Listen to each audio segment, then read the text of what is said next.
अस्सलाम वालेकुम। आप सबका खैर मकदम है मेरी YouTube channel reading with me में। होप आप सारे ठीक होंगे, अच्छे से होंगे। आज हमें काबुली वाला जो है उसका आगे पढ़ना है। हमने कल पढ़ा कि बाबूजी ने उससे हाथ पकड़कर, जब अठन्नी पे बहस हो रहा था तो उसने उसको बाहर ले जाया गया। किसको? हाथ पकड़ के बाबूजी ने मुन्नी को बाहर लिया। अब देखते हैं आगे क्या हुआ। मालूम हुआ कि ये काबुली का दूसरा फेरा नहीं था। वो रोज़ रोज़ घर आता था और पिस्ते बादाम देकर उसने मुन्नी से दोस्ती कर ली थी। बाबूजी को आज पता चला कि ये आज नहीं आया है, बल्कि इसको ये दूसरा फेरा नहीं है, ये बहुत बार आया है। ये रोज़ रोज़ घर आता है और पिस्ते बादाम मुन्नी को देता है और इसने मुन्नी के साथ दोस्ती कर ली है। काबुली का नाम रहमत था। अब तक हमें नहीं पता था कि उसका नाम क्या है, तो हम अब जान चुके हैं कि काबुली वाला जो है उसका नाम रहमत था। रहमत और मुन्नी की उम्र में ज़मीन आसमान का फ़र्क था। इन दोनों की उम्र में काफ़ी फ़र्क था, एज गैप काफ़ी थी। फिर भी दोनों एक दूसरे के दोस्त हो गए, लेकिन फिर भी ये दोस्त बन गए। उन उन दोनों में कुछ बंदी टकी बातें होती थी, उनमें कुछ खास बातें नहीं होती थी, ऐसे ही ऐवी बातें करते रहते थे। काबुली वाला कहता, मुन्नी ससुराल जाओगी?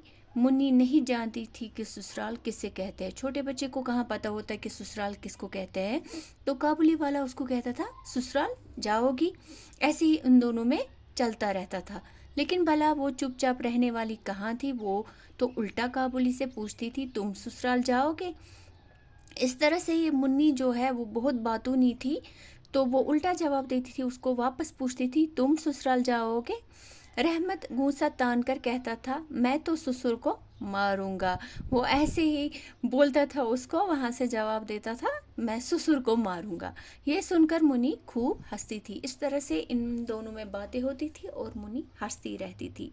हर साल जाड़े का मौसम ख़त्म होने लगता तो रहमत अपने वतन जाने की तैयारी करता था। जाड़े का मौसम जब ख़त्म हो जाता था तो रहमत क्या करता था, काबुली वाला अपने वतन की तैयारी करता था घर जाने की, और घर जाकर अपना रुपया वसूल करता। मगर एक बार मुन्नी से मिलने ज़रूर आता। जिन जिन लोगों के पास इसके पैसे होते थे उनसे वो वसूल करता था घर जाने से पहले, और क्या करता था, मुन्नी से मिलकर जाता था। एक दिन मैं अपने कमरे में बैठा पढ़ रहा था, अचानक गली में बड़ा शोरगुल सुनाई दिया। ये बाबूजी बोल रहा है कि मैं अपने कमरे में बैठा था, मैंने बहुत शोर सुना गली में। मैंने खड़े होकर देखा कि रहमत को दो सिपाही बांधे लिए जा रहे थे। जो ये काबुली वाला है उसको दो सिपाही ले जा रहे थे। क्यों ले जा रहे थे? पीछे से लड़कों और राहगीरों का मुजम्मा चला आ रहा था, और पीछे से बहुत सारे लड़के और राहगीर जो वहाँ के लोग थे वो उसके पीछे पीछे जा रहे थे। रहमत के कुर्ते पर खून के धब्बे थे, और जो रहमत है उसके कुर्ते पे खून के धब्बे भी थे, और एक सिपाही के हाथ में खून से भरी छुरी थी। जो सिपाही, इन दो सिपाही इसको ले जा रहे थे, एक के हाथ में एक खून से भरी छुरी थी। मैं भागा हुआ गया और सिपाहियों को रोककर पूछा, क्या बात है? बाबूजी गया और सिपाहियों से पूछा, क्या बात है? मालूम हुआ कि पड़ोस में एक चपरासी ने रहमत से एक चादर ली थी।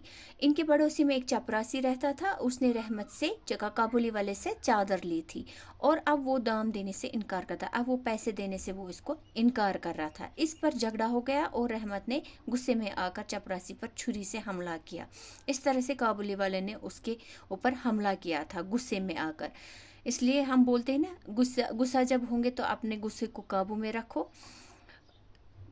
झगड़ा करते वक्त हमें अपना ध्यान भी रखना होता है और अपने गुस्से पे काबू भी रखना होता है। यहाँ पे एक बात मैं आपको नसीहत कर रही हूँ, कभी भी किसी के साथ झगड़ा हो जाए, लड़ाई हो जाए, कुछ भी हो जाए, अपने गुस्से पे काबू रखो और अपने दिमाग को कंट्रोल में रखो।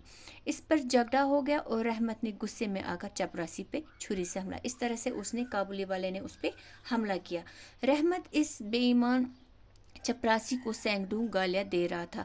ये इंसान जो चपरासी था वो तो बेईमान निकला ही निकला, क्योंकि वो पैसे देने से इनकार कर रहा था। अब ये काबुली वाला उसको गालियां दे रहा था। इस बीच में काबुली वाले पुकारते हुए मुन्नी भी वहां आ गई। क्या हुआ? इस बीच में काबुली वाले को पीछे से आवाज आई, काबुली वाले, ओ काबुली वाले। पुकारते हुए कौन आई? منی آئی، کیا ہوتا ہے آگے؟ آپ میری چینل کے ساتھ جڑے رہے، تب تک دیجیے مجھے اجازت، لیکن سبسکرائب کرنا نہ بھولے گا۔ اللہ حافظ۔